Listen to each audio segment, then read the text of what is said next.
This is the way we see it. See it. This is the way we see it. This is the way we see it. See it. This is the way we see it. See it. This is.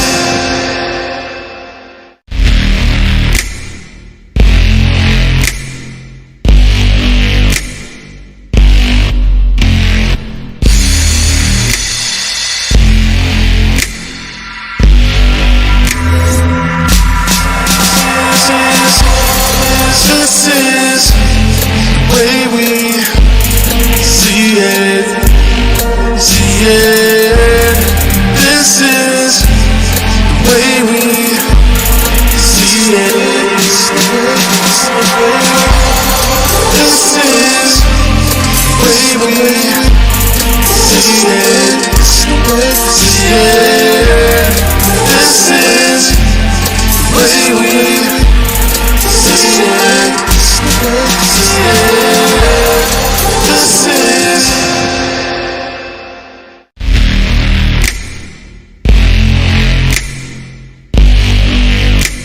This is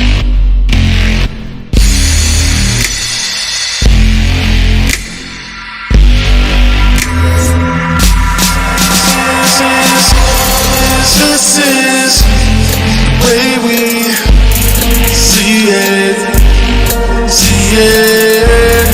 This is the way we see it. This is the way we see it. See it. This is the way we see it. This is. You're listening to Power Plug Radio, home of your throwback jams. Yo, what's going on, everybody? It's your boy Cranston Cumberbatch. And I'm Kawana Norman. And this is the way we see it. And we are back, ladies and gentlemen. Happy Thursday, happy Thursday, happy Thursday. We made it. Yeah, we need a happy Thursday. So much to talk about. We got some shows that we've been watching, of course, that we have, been talking about. And but before we get into all of that, if these bugs stop trying to attack me while I'm trying to be great and professional. We're still on the slap heard across the world, and the verdict has come down from the board of the Oscars as to what the punishment will be for Will Smith. They are not taking away his Oscar. No. But they did give him, I guess, for lack of a better term, a sentence of a 10-year ban from being able to attend the Oscars and participate in any Oscar events. So I guess one question that I have that I didn't get enough time to do some research on, so maybe you can give me some insight if you know, or somebody out there listening, if you know, y'all can Google some things for us and put it in the chat and talk to us while we're here live on YouTube about whether or not that means he can't be nominated for... He can be nominated. Okay. Yes, he can be nominated. He just he cannot attend the ceremony. Okay. So or participate in any Oscar events. Right. Can't come to any of the after parties or pre-show parties. Exactly. None of the leading up to the Oscars parties. Yeah. Nothing Oscars related. And you know what? I heard, and this is something that I just heard, like it's almost like they're campaigning when they're nominated for an Oscar and things like that. So Will spent time basically campaigning for his nomination for King Richard. So say he's nominated for something else, within these 10 years. Right. He's not going to be able to be out there on the trail, you know. Got you. It's Speaking gonna on have to it. be. I got you. Yeah. And you know, a lot of shows, a lot of award shows are that, to where you are nominated by a jury of your peers to say, hey, this person deserves an award for this. Right. You know, and that's no matter what award it is. And so, yeah, you do have to be. Someone has to submit you. Right. You know, and so it is going to be interesting to see how this continues to unfold. I don't know. Honestly, I think 10 years is a bit harsh to ban a person, you know, to say you can't come to this. I mean, 10 years. Yeah, I thought that was really harsh, but in light of, I guess, what everyone was saying, Yeah. they think that's fair. Yeah. It's not. But You know, and so I will say this. If I was Will Smith, and I'm just thinking with the 10-year ban, I don't think I would care. I don't think it hurts me as much just looking at it from this position right now, because he's won the highest Oscar you can win. right, You know? exactly. And so he is almost like I went out with a bang kind of deal, you know? And to go out on hiatus, I think it'd be a lot different if he was on a 10-year ban and never won the Oscar, you know?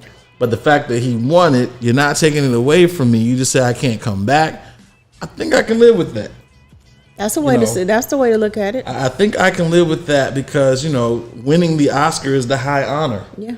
You know, and I've won that high honor, and therefore, you know, with that, okay, I can't come back, you know, because what's left from Well, this yeah, place, exactly. you know, to win it again, you know, to be a 2-time Oscar winner, you know, Right. 3-time Oscar winner, Right. you know, or to be an Oscar winner for something else.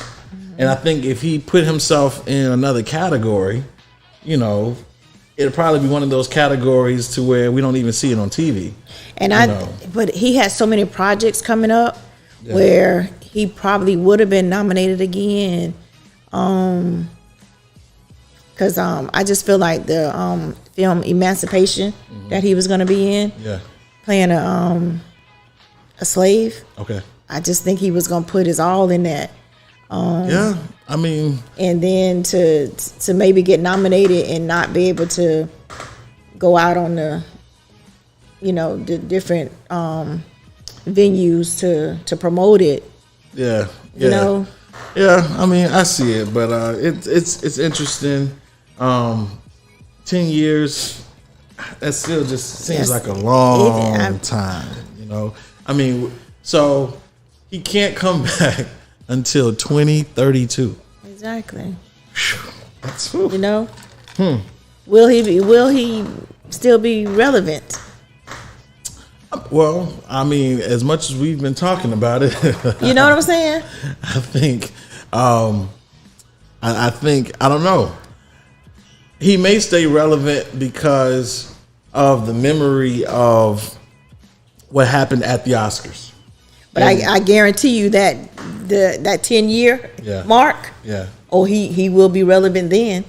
Yeah, because it's like, hey, Will Smith is now able to come back to the Oscars. Exactly. And that's probably going to be a big deal. It's all good. So I saw a clip where Denzel Washington and Chris Rock actually got to talk. And they actually talked on why Chris chose not to sue or press any charges against Will. And I think for a good little bit now, your Tyler Perry's, your anyone who came to Will's aid in that moment is going to get some more media love to talk about what has happened. I know Will Packer, who was the producer, him and his assistant Shayla Cowan, they have been interviewed, and Will Packer definitely was interviewed, you know, to ask on his take on what happened, and and how he felt, about it and things of that nature.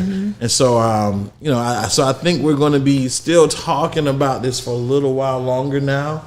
And, and I think it's what I've also have seen is that it's opened the door even more to talk more about Will and his mental health and the relationship between him and Jada and things of that nature. And I think it's really really now even put us more on the side of we want to know more, deeper into their business than before. I don't know. I just at this moment, I want Jada to, just like he came to her aid, he came to her rescue. Why hasn't she done the same for him?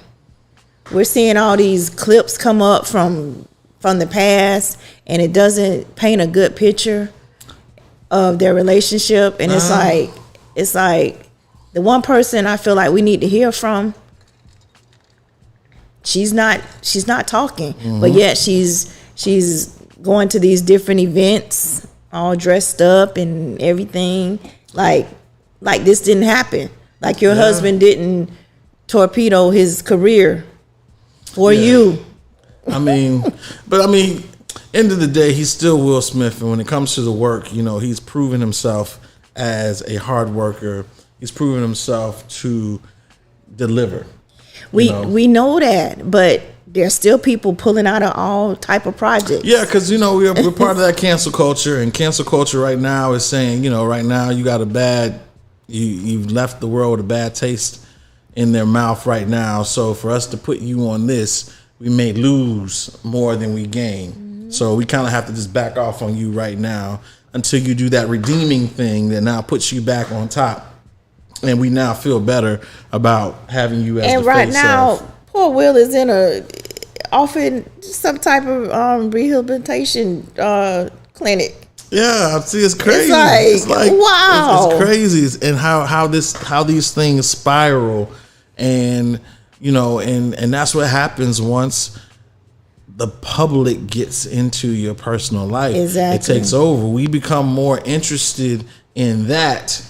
On your humanity, we become more interested in that than the actual work that actually draw us to even come to even like. Did you see the one clip that's out there where Jada starts filming him and he's like, "Look, no, you didn't get my permission." Yeah, it's like so.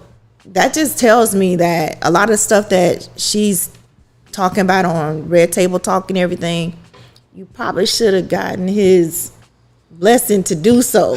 You know what I'm saying? Because you open up so many negative doors for people to judge your relationship. You know what I'm saying? Yeah, but they kind of did it to themselves. They opened themselves to the world to now be in a position to do that.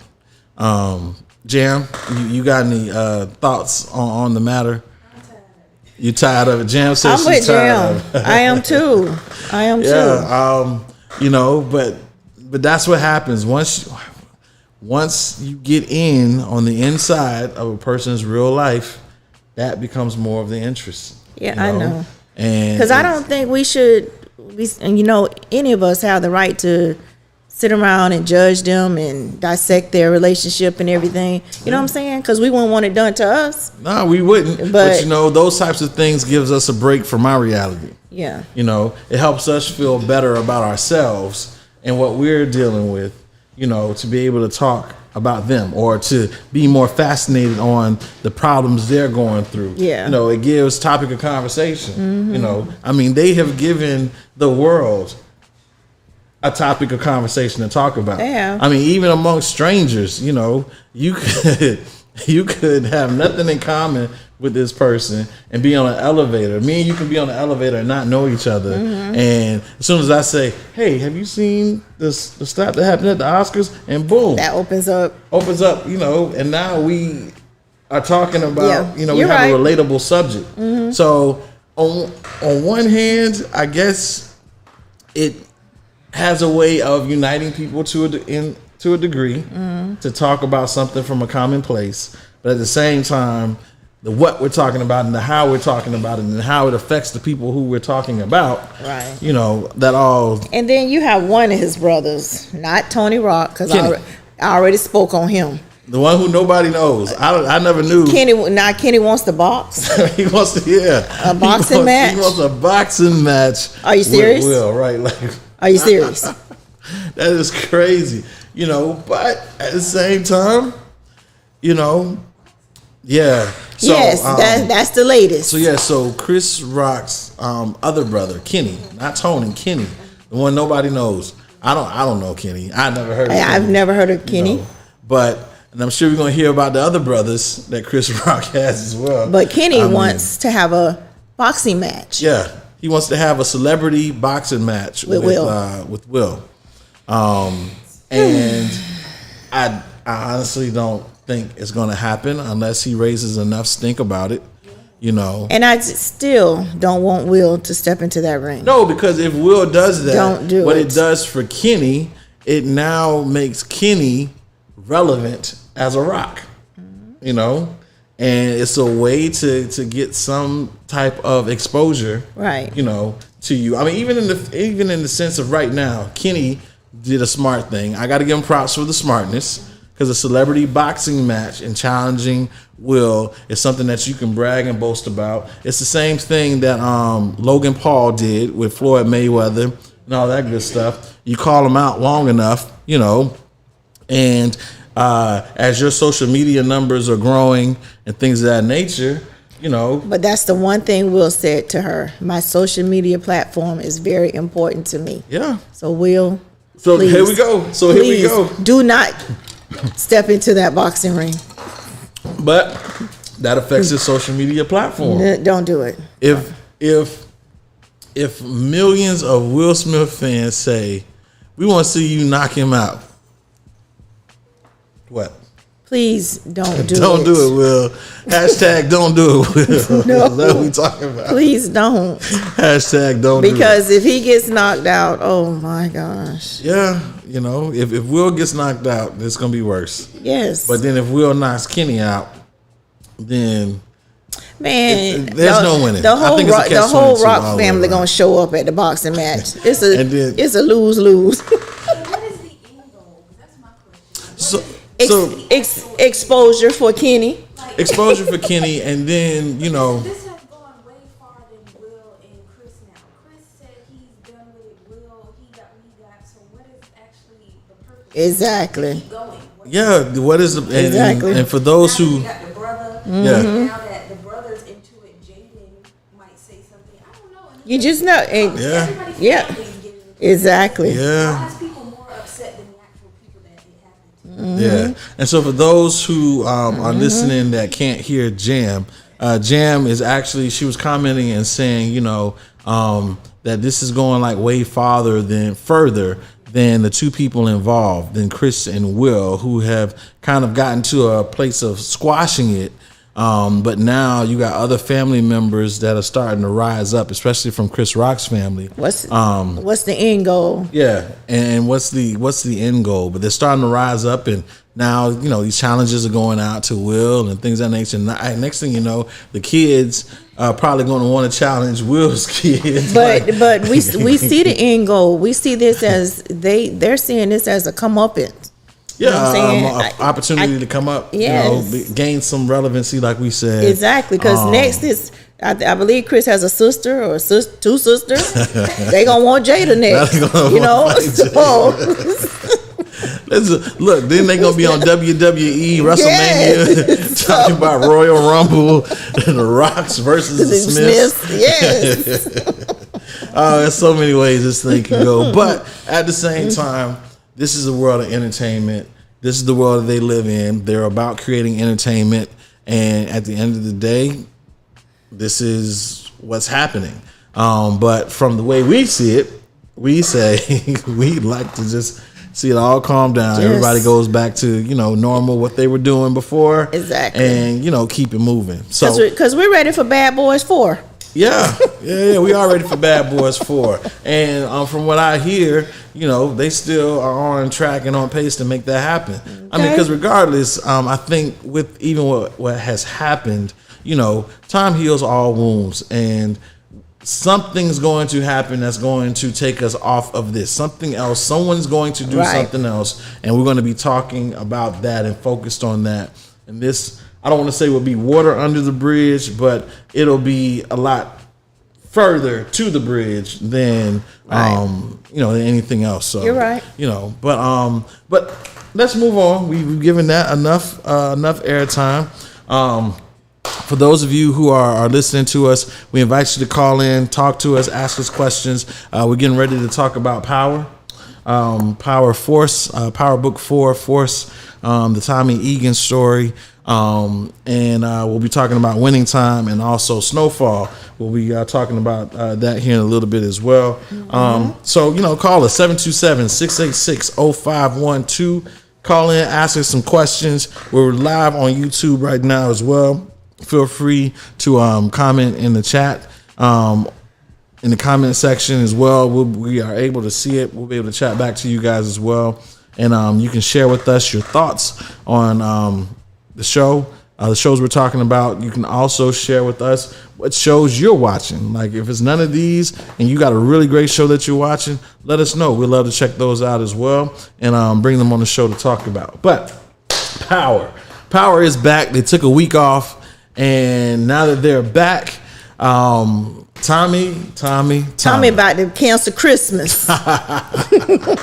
Tommy's about to cancel Christmas. Yes. Last we talked, Vaughn, him and his girl Gloria.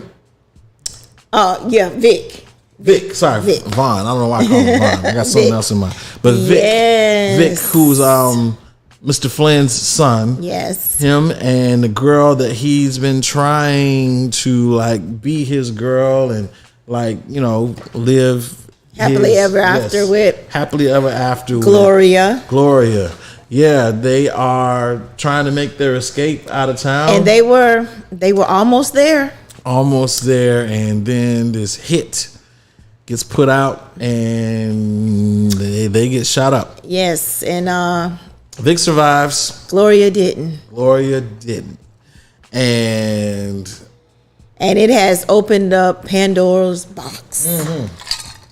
It's opened up Pandora's box, and it has created an interesting dynamic to where it's brought the Flynn family, where it was starting to really the separation between the father and the two kids was really starting to happen. But you know what? It's based off of lies. Yeah.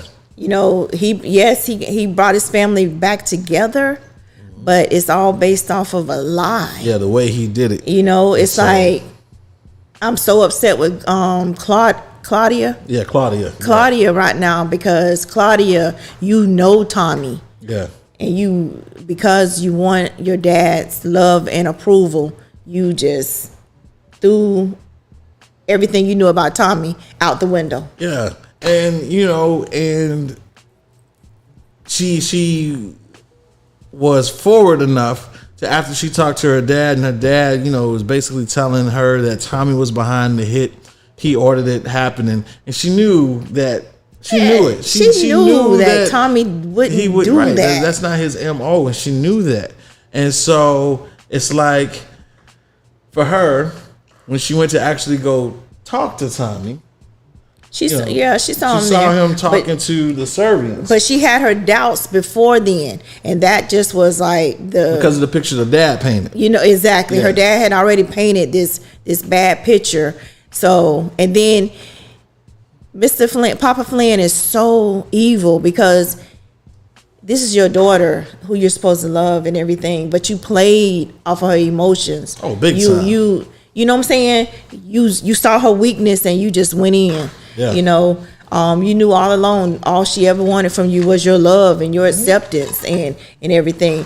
For you to say that she basically was an equal with you and her brother. Yeah, and he knew that was going to be the thing that roped her in because Exactly. he saw her already like on the fence of like, nah, you lying. And she basically said it by the pool. Remember? Yeah. She's like, I don't think Tommy would. She tried. And she tried to tell the brother that Exactly. he did it. That Dad is behind this. And the minute he like, you know, hey, this is a family fight, and you know what? Forget everything I said before about keeping you back and out of the family. You're now in. Yes. And it's so- like, Claudia, you forgot all those years that this man has iced you out. Exactly. And the one thing the words she was waiting for him to say, she's like, all right, I'm all in. Exactly. And then, even with that, once he said she was all in, she was trying to give Tommy like one last, like, hey, let me give you a word to the wise. Let me give you a word of warning. You know, my dad's on the hunt. But he told her straight in Tommy fashion, if I wanted your brother dead, He'd already been dead. he'd already been dead. And you're right. He had plenty of opportunities Exactly. So to take him out. come on, Claudia, you know this man. She knows better. But you know, the cloud of family, the cloud of... Her dad knew what he was doing. And then knowing your brother was shot. I mean, it's one thing, you know, if he got beat up, you know, it's another thing to be shot, you know, and that holds some weight. And so, and then to see how bad he looked, you know, as far as after being shot, and then to know that his girl that he loved more than anything is now dead, you know, you start weighing all those emotions on the scale, it starts to take over. So it's going to be interesting to see now how this unravels between the Flynns now wanting to go after Tommy and the Servians. I just told you, Tommy said he gonna cancel Christmas. Yeah, because now he don't. He said, It's all right. like I tried. I tried to play nice. I did. Yeah, and it's funny too because the Servians are the people that he was against. He killed a lot of their top people. Yeah. Things of that nature. And Papa Flynn brings in his top gunners, you know, 4 horsemen. right, from out of the country, and brings them in to now go into this all-out war with the Servians and Tommy. So now Tommy's like, all right, fine. If you want to come after me and them, I might as well join them, you know, and take you out. And money talks. Right. So whatever war they had, Whatever beef they had, the Servians Before, and Tommy had. money talks. Yeah. And in the drug world, right, green. That squashed all that. Green is enough. That's all we see. Yeah, It Tommy- doesn't matter what race you are. Doesn't matter, you know, where you from. No. As long as you got this and the number that I'm asking for, whatever. What do you want? We can squash all beefs. We ain't And gotta be they friends. did in a matter of minutes. Yeah. And matter of fact, we can call a temporary truce right now. Our fight is no longer our fight right now.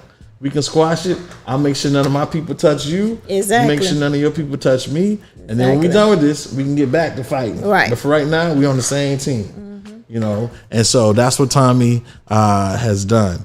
So it's interesting. And so, but now, the plot continues to thicken because Tommy has now brought in his brother's son, you know, into working for him. And now the brother's son, being, you know, young-minded, full of ideas, looking ahead, seeing opportunity. Now his homeboy comes back. That they kind of fell out. Yeah. Homeboy comes back and he's like, yo, man, you know, I just want to be like boys again, you know, and I messed up. Right, I messed up, you know, and I think I have a way for us to make things right and get back the business that we lost, you know. And Tommy, I think it was anyone but his nephew yeah, who had made that deal, he might have been somewhat okay with it. But his whole goal is to keep his brother and his nephew safe. He doesn't want them so caught up in this world like he is. yeah, He wants to make sure they have means to survive, but I don't really want you in this world. I don't want you involved in a drug gang, you know. So had someone else brought him that deal, said, look, this is what I did. I opened this up for you. he might have been like, okay, we'll explore it. But because it was his nephew and a potential for his nephew to get injured or, killed, whatever, not a good look. So, because that's his end goal. He finally has family. So I don't want to lose my family. Right. So he was highly upset when he found out. Because that's all he's ever wanted to do was to, since he found his brother, keep his brother safe. Yeah. I'm gonna help you make money, but you won't be out there in the streets. Yeah, you ain't gonna be on the end of it to where you can get murked, and shot, see killed. where he had his nephew off somewhere ducked off. Yeah. You not out there either. Right. Because I need them safe. And he definitely was vouching for that. But I will say, I still think Tommy would have went off the same way. He went off more so. Well, I'll put it this way. I think Tommy would have, if it wasn't the nephew, he gave the nephew, he's mad at the nephew, but he's like, you're my family. So you made a dumb mistake. He gave him a pass. Right, I'm gonna give you a pass. But if it was somebody else, you made a dumb mistake, you gotta go. Oh yeah, most definitely. It'd have been an immediate, you gotta go. Yeah. And then at the way Tommy been like quick firing on cats, it probably would have been, you did what? Boom, done. Yeah. Even with his brother, the one thing I asked you not to do, you did. Right. Tommy, it's like you cross Tommy one time and that's it. But you know what? He gives them chances that he wouldn't give anyone else. Yeah. He killed the woman that he loved. Yeah, he sure did. He sure did. You know what I'm saying? He gives you chances, and after that, it's like, all right, you got to go. Yes. So now my question is, and this is one of the things that I was even wrestling with on Tommy being mad at the brother for calling their mom. How did he get the number? Because only Tommy had the number. So Tommy had to give him the number. No, Tommy did not give him the number. So how did he get the number? I'm not sure, but I can definitely tell you Tommy didn't give it to him because he is too adamant about. The brother asked him several times to call her. I'm not calling her. I'm not calling Kate. So I know for a fact Tommy didn't give him that number. Now how he got it, well, I'm not sure, but it definitely wasn't Tommy. He did some little sneaking around or something. Maybe, but I don't know. I thought at the end of the episode, a couple of episodes before, when him and Tommy was talking about it, when the grandma died, they were making it seem as if Tommy was the one actually calling Kate to tell her about the grandmother, her mom dying. No. But, and so I thought in that moment when Tommy said what he said, because he said something to him that led to the idea that either Tommy was going to call. I thought Tommy was saying it to where he was going to call the mother. Like, all right, look, I will call, or I will think about calling her. And so when it ended up actually being the brother who actually called the mom, Tommy was never going to call and he wasn't going to think about it. Yeah. So how JP got the number is a mystery, but it wasn't Tommy. Well, hopefully we'll find out in some later episodes or the next episode on what's up with the mom. And then again, it could have been JP's dad who gave him the number. Yeah. So you think, because he's the one who's encouraging him to seek her out. But he's almost like trying to, he's almost like, what she say? Is she saying anything? And y'all talk to her? Anything like that? Because he probably wants answers from her too. Yeah, I mean, but I know Tommy didn't give him the number, and I know because Tommy was mad that he called. So no, I mean, he was mad that he called, which is what threw me off. As to well, if you gave him the number, no, he didn't. Why? And that's what I was under the impression of, that Tommy gave him the number. So I'm like, if Tommy gave him the number and he calls her, why are you getting mad at the? And then because he gave him the number. You got to think about, it wasn't like her number was private or anything like that. So he probably looked her up. She didn't go ghost until after he contacted her. Maybe, and maybe it's under a different name, and I don't know. Yeah, but we will find out. I know Tommy didn't do it. And hopefully we will find out how how the brother actually got the mom's number to give her a call. Something to that effect. And then she could have been on paperwork. That was her mom. It was. But I mean, I don't think they'd been in touch. I don't think they've been in touch for like ever. Yeah, but because I know people whose number hasn't changed in years. This is true. It's a possibility. It's a possibility. But we will find out. But we missing the big point. The biggest highlight of that show was the brothers. Yes. Jenard and Diamond. Yes. Yeah. So ultimate betrayal. I mean, we already seen this coming from the onset. After Diamond gets out of jail or out of prison, and Jenard's been running the business for a while, and now of course Big Brother was the founder and still the boss, and Little Brother's been running it for 15 years. So yeah, he now feels like it's no longer yours, it's mine. But even though I was gone for 15 years, you can't tell me that Diamond wasn't making some decisions from prison. Oh, yeah. You know what I'm saying? Yes, you're doing the day-to-day leg work. Right. But Diamond was making calls from, you know what I'm saying, from that cell. Right. So for Jenard to think that it was just all going to be his, even after Diamond came home, that's naive, man. Yeah. Because I know y'all were in communication. Yeah. I know you was telling Diamond what was going on out here, and he was telling you what plays to make. You know what I'm saying? And so the show's called Power, and so Jenard's gotten his taste of power, and getting that taste of power, it's something about that. It's something that you don't want to lose once you get it. Exactly.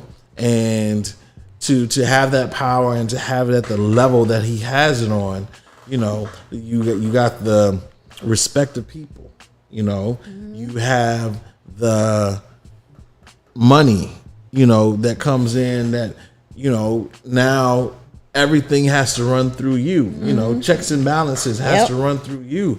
And not everybody knows how to balance power. No. They don't know how to do that without feeling it. They don't know how to share power, and that's where the brothers are right now, because Jenard doesn't want to give up his power. Right. And Diamond, to me, I won't say he doesn't care, but it's not his focal point. Yeah. It's not the be all to end all for him. Yeah. In 15 years of being locked down, he's evolved. He's changed. So, and this just came to me, like just in this moment, right? So, Ghost had the same.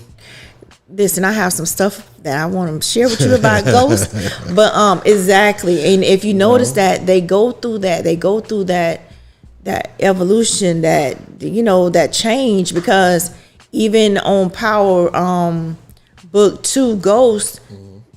Tariq is getting ready to go through that. Right. He's seeing that, there's more out there than me being a drug lord. Yeah. You know what I'm saying? I can do this same thing, just not the drug route. Exactly. Just not the route that's going to put me in potential life danger. Exactly. So I'm looking over my shoulder every single day. So it's like every man goes through that. Yeah. Like, I could still be successful. I just can do it on another way. Yeah. And the hard part, especially, being a person in pursuit of power, being in pursuit of respect, being in pursuit of money, things of that nature, being in pursuit of, with the money comes the financial freedom. The drug game brings money fast. It brings it very fast. It allows you to stack it very fast. You can go from zero to hero in a matter of months. Yeah. Quick, fast, and in a hurry. But at the same time, it's a constant look over your shoulder because somebody, the higher you climb, somebody's wanting to Take be where you you down. are. Exactly. You know, I want that spot. I want to be as Richardson. I want to be able to call the shots, you know, because I see this a different way. And the way I see it is better than the way he's running things, you know, if I was in charge, you know, and it's age old. I mean, it happened on pirate ships. It's happened in the White House. It's happened in Congress, you know, it's happened in, you know, our homes. Someone's always looking to find a way to bring you down. Yeah. You know, Somebody's it doesn't always, necessarily no matter mean, what your profession is. Exactly. It doesn't necessarily mean they're going to kill you, but they're going to ruin you career-wise or some kind of way. Some kind of way. But in the drug game, it's all about the easiest way for me to move up this ladder, take you out. What I was going to tell you. So you know the hit on Tommy and his nephew, you know that was Jannard, right? Yeah. That was definitely Jannard because he said it. But you know, I think Tommy is going to think it's Flint. I don't know, but I mean because you know Tommy wants Jannard too.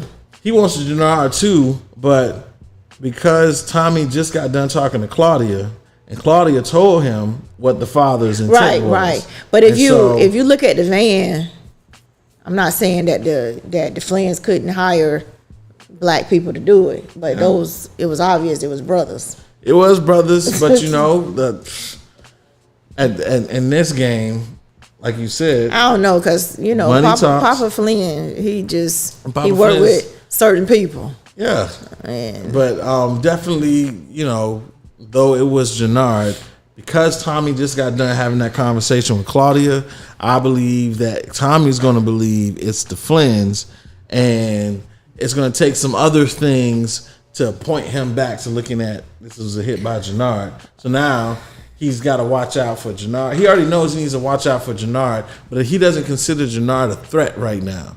Right now, Papa Flynn is more of a threat than anything. And well, you know, with Tommy, everybody is a threat. You know what I'm saying? So Jannard is on the level as the Flynn's and the Serbian when it comes with Tommy. So trust and believe he has a plan for Jannard. He definitely has a plan for the Flynn's, and I'm hoping he lets Liliana get Gloria. I mean, not Gloria, Claudia. Yeah, Claudia. Because Claudia, she disappointed me. Yeah, I didn't think Claudia was going to like give in, you know, that much, or that she would do as she's been doing. She's always been very upfront and forward with Tommy and letting her know what she's thinking. She disappointed how me. she feels. And this time around, as soon as she sees him with the serves, she automatically is like, yep, he is working with them. He put a hit out on my brother, and now because you put a hit on my brother. Yeah, because Daddy finally said, I love you. Finally said, you know, the words she wanted to hear. She when feels you as though you really don't know what Tommy was saying to the Serbians. You know what I'm saying? You don't know. Has no clue. You know, so it's So anyway, so we are going to now shift into Winning Time. Rise of the Lakers Dynasty. If you guys have not caught Winning Time, is about Magic Johnson and his first years with the Lakers and their rise to becoming a dynasty. Winning where they multiple call them championships. Showtime. Yeah. Where they call them Showtime.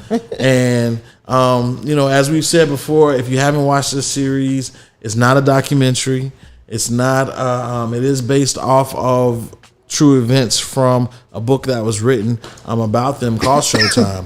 But it definitely is a well-crafted series. It is so good. That is highly entertaining. Good. It is very, it keeps your attention from beginning to end. And especially if you grew up in that era, any part of that era, to you knowing the player Magic Johnson, knowing Kareem Abdul-Jabbar, knowing Pat Riley and those coaches that coached before him, and just the rise of the team becoming a dominant contender for the NBA title for several years. growing up in that era and seeing that, it just, it just heightens your senses even more to want to watch the show, because it's like it's bringing back some memories, but it's also giving you some insight as to what was life like, as this dynasty grew. What did it take? What were some of the things that they had to go through in order to get to that place? And it tells us more about the politics, that go on in the NBA, and conversations that owners are having, and just for us to see behind the scenes of, what it really takes to make this happen, and that it's no easy road for nobody, to survive in this business. It's a constant every day. You have to, I don't want to say reinvent yourself, but you got to keep your foot on the gas, in building awareness of your team and getting people to continue to like your team and support your team. Right. And the show is really good, and like we've said before, it's HBO Max, and the show holds, they spare you nothing. They spare you nothing. What's that girl that say, Magic, the real Earvin Magic Johnson doesn't support this show, right. And I can see why he doesn't. Yeah, because it shows us Magic, and Magic didn't have a problem with drugs or alcohol. His kryptonite is women. Yeah. Women. And I won't say every, but, in the entertainment world, and just even in the world, period, when you are growing up especially if you're growing up as an athlete, things of that nature, and you're coming up in that world, there are certain things that identify you as being a respected player, and if you don't know how to handle the groupies, if you don't have a super, fine lady on your arm, when you're going to events, things of that nature, and if you're not switching them up every time you're going to an event, or if you have one that's already super bad, if she ain't there every time, with you, then, you're not the man to be looked up to. And that's the thing. You can have a super fine wife, girlfriend, whatever, significant other, whatever you want to call them,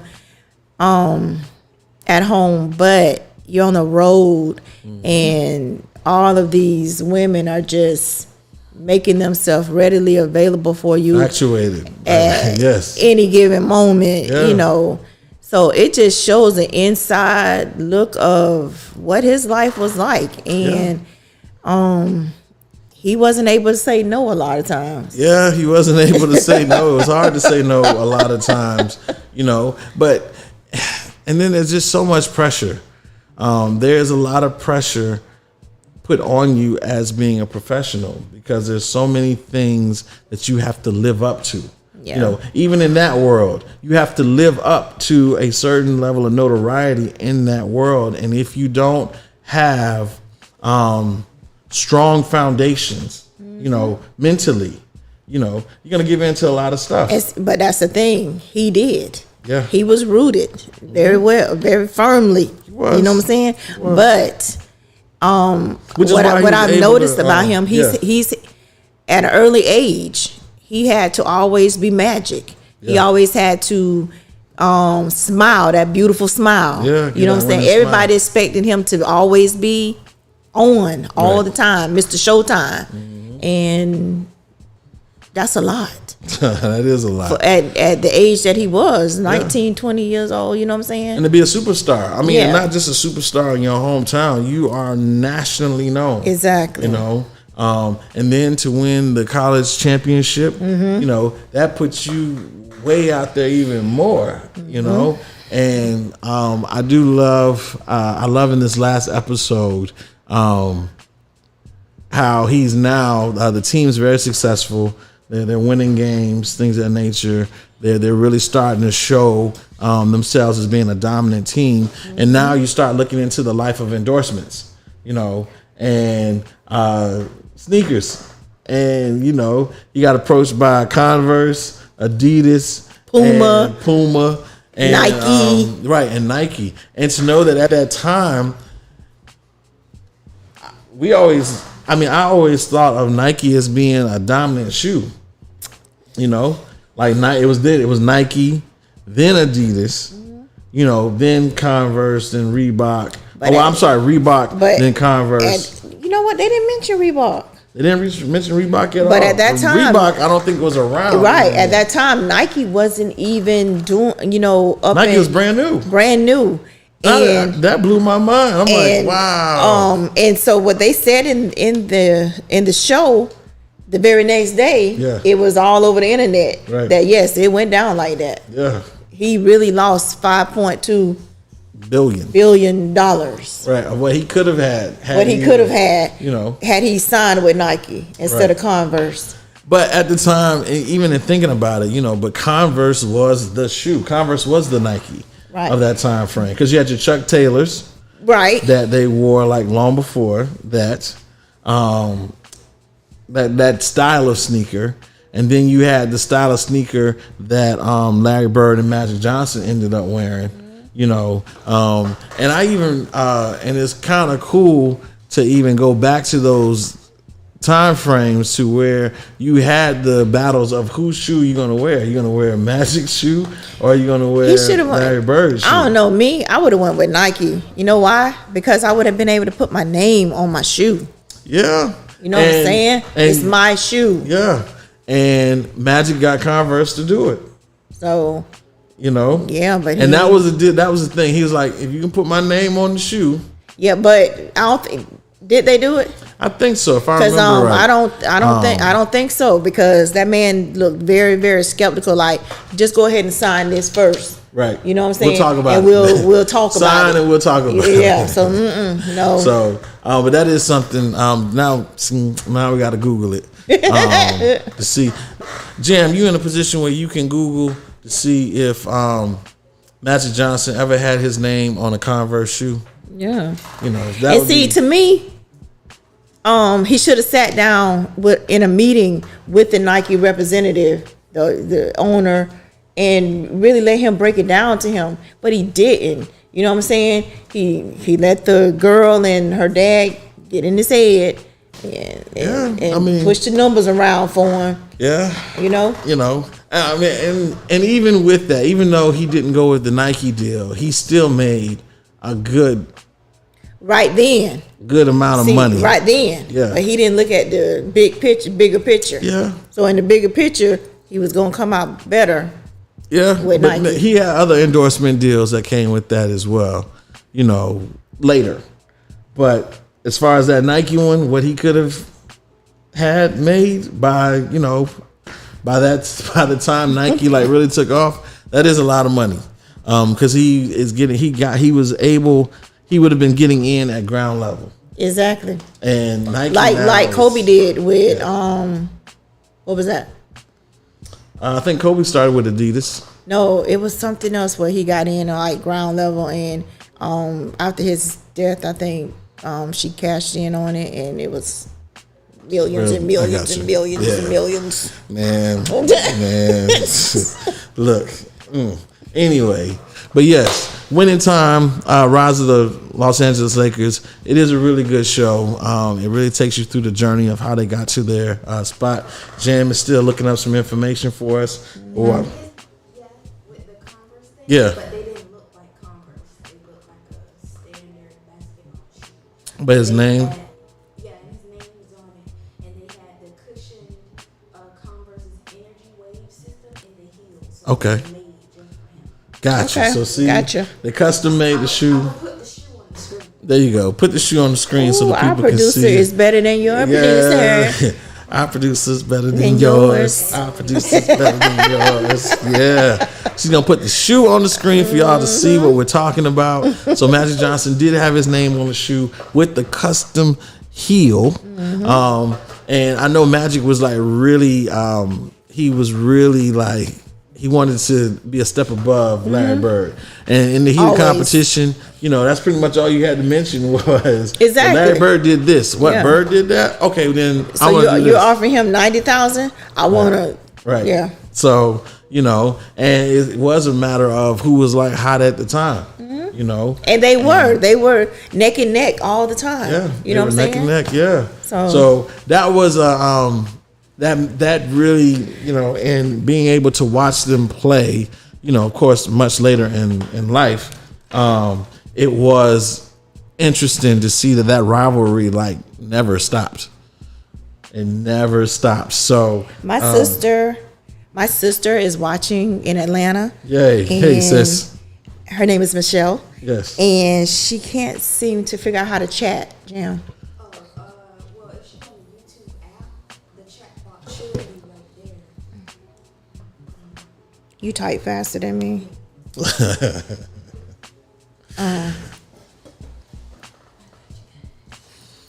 But yeah, but there's a shoe right there. I see it. Look at that. Yes, they did not look like Converse at all. They did not. And you know what? I actually remember that shoe. I would have wore those. Yeah, I remember that shoe. Wow. But man, that is dope. Yeah. But so Magic Johnson really like pulled some strings and got Converse to do some things for him for the sake of, you know, and I mean, of course, all the athletes, you know, they get the shoes custom made, you know, behind them to stand out from somebody else's shoe. Exactly. So that it doesn't look the same. They have some similar features, but they definitely want to make sure that their shoe stands out. So I thought that was really cool. So you know I have to ask you. What do you think about the father? Mr. Bus? No, the young lady's father. Who? Oh, Magic's. He's his attorney or his sports agent. He became, I guess, his agent. Something like he became his agent. And oh my gosh! Magic was dating his daughter, and Magic's like, I want to keep you around, but I want to date your daughter no more. You know, can you like break up with her for me? And the daddy said, I'll let her down gently. Right. And the daddy does it. Oh. And next thing you know, he's showing up at Cookie's school and is like, hey, here's some tickets to the next Lakers game. I was like, wow. Wow. Yeah. Wow. That blew me away. But Dad put his own his feelings and everything above his daughter. Right. Yeah. He's like, look, money talks. See, green again. Okay. Green again, you know, talks. And got the man to say, you know, hey, baby, you'll find you somebody else. I was outdone with that. I was like, wow. And she really was feeling Magic. She really genuinely was all about him, you know, all the way around. But you know, Magic was all about Cookie. But she jumped the gun. She was doing wifely duties. Yeah. She was doing too much. She was doing too much. And she overplayed her hand. Yeah, she did. She did. You know what I'm saying? And you know, slow it down. And she might have been able to. Yeah. Yeah, because he was still young. Yes. You know, and she's showing him I'm wifey material. You know. But I mean, she didn't even show him fiance material. She went straight to wife. Went straight to wifey. Everything was Yeah. Now she going to the hospital without him. Right. All that good stuff. We thought.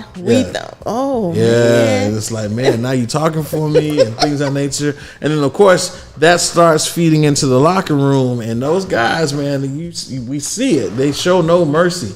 I've been in those locker rooms where the guys do not show you any mercy. And they didn't show him any aspects that they know of your personal life. They show no mercy, and you got to deal with that ridicule. And then when you have Cap speaking. Oh yeah, yeah. When you got Kareem chiming in on it. Then you know, man, you know something's up. But we're winding down. We're running out of time. We have Dave He's saying, I always thought it was Chuck Taylor's on the Converse sneakers. So, yeah, nope. No, not always Chuck Taylor's. It went from Chuck Taylor's to the newer versions of Converse and things of that nature, and the material changed and all that good stuff. I think it was enough twisted and broke ankles to where they're like, we got to change this design. Okay. Because we're losing more than we're gaining. And so, I think Dr. J played in some Chuck Taylors, something to that effect, before they changed the design, but it was real interesting. But before we get off the air, I do want to take a little bit of time because Kawana, as she does, she got me to finally start putting it off and start watching Snowfall. And she's already on season 6, so I had to try and catch up. I'm on season 3, but in the catching up, Snowfall definitely, I got to give you your props. You're right. It is a very good series. There's a reason why it has 6 seasons. Getting ready to go into its 7th. Yeah, it's 5 seasons. I'm sorry, 5 seasons. Getting ready to go into number 6, which will be the final season. Yes. But it has been a roller coaster of a 3-season ride for me already, and to see how these storylines intersect. They start from these totally separate, areas. Different parts of the country. Yeah. And they all blend into one. Is like, whoa. It is like one of the best shows on television. John Singleton started it. Yeah. Rest in peace, John Singleton. Yeah. And they're continuing it. And the actor that portrays Franklin Saint, Damon Idris. Yeah. Oh my gosh. Yeah. He's a really good actor. He's a really good actor. And the cast is good. I won't just leave it with him. I'll say he has a really good, strong supporting cast around him.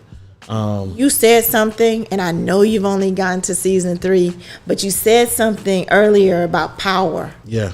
And how once you get a taste of power, or whatever, you're going to see that once one of the main characters gets a taste of power, what it does to them and what it does to the family. Yeah, I can only imagine. Like, I can't wait till you see that. And like right now, so Franklin Saint, who's the main character that we're watching in Snowfall, he comes up, grows up in the hood in LA, South Central LA. And of course, this is in the 80s when the rise of cocaine and crack cocaine and things of that nature is really starting to get to a peak. It's going from weed was the prominent drug at the time, weed and heroin. And so now it's transitioning into the white powder cocaine, and now the white powder cocaine is transitioning into the crack rock. And in that transition, Franklin starts out selling weed for his uncle. And to see how the shift in power as Franklin begins to gain a better understanding as to how the game works and better, more efficient ways. And he sees that cocaine is making more money. You can charge more for this. Exactly. There's actually different levels of people that want this, that are on a higher end.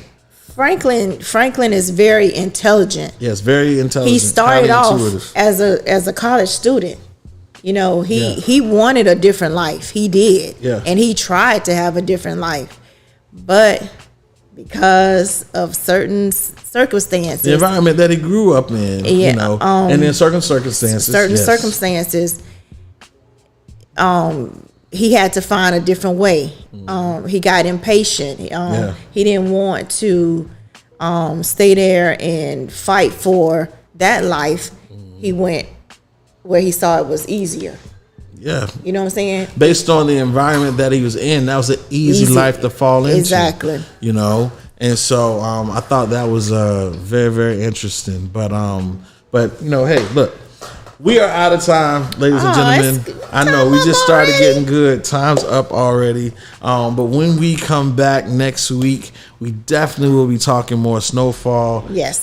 We definitely will be talking more Power. And based on how you guys talk to us throughout the weekend and the rest of the week leading into Thursday, we may even have a new show to talk about with you guys to blend in with these as well. And then please let us know what shows are out there, because Power is getting ready to go off and Snowfall is getting ready to go off. So we need some newer shows to watch. Yes. And it doesn't even matter. Whatever your favorite series is, we are open to watching it. White, black, brown, Puerto Rican, Haitian. We don't care who the star is. Exactly. We are just looking to watch some really cool shows and be able to talk about them amongst ourselves and with you. So, tune in next week, next Thursday, 6 o'clock. We'll be right back here. Same bat time, same bat channel. And if there's nothing else, I am Cranston Cumberbatch. I'm Kawana Norman. And this is the way we see it.